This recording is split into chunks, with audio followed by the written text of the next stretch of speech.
Byrd. I'm head of research product for the Americas and head of sustainability research.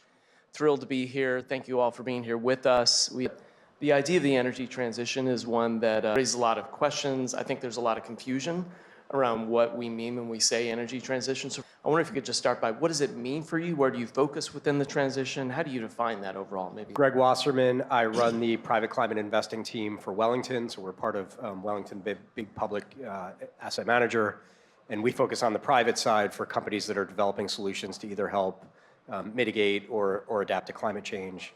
Focused on the private side, a bit around the late stage venture stage. Energy transition is a key part of what we focus on. It is just one of our end sectors because we focus more broadly on climate change overall. But when I think of energy transition generally, it's obviously the evolution of where we get our energy sources over time.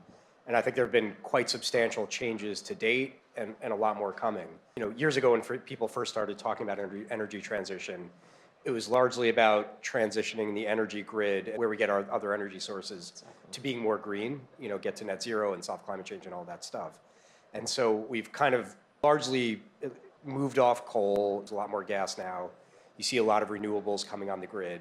And so that shift from a bit more traditional energy to a bit more renewable energy is kind of the first phase in a lot of ways. There's a bit of an ongoing transition that's happening as well, where our energy supply just has to react to geopolitical events, has to react to energy technology transformations. So there's been a war that's changed how Europe thinks about their energy grid.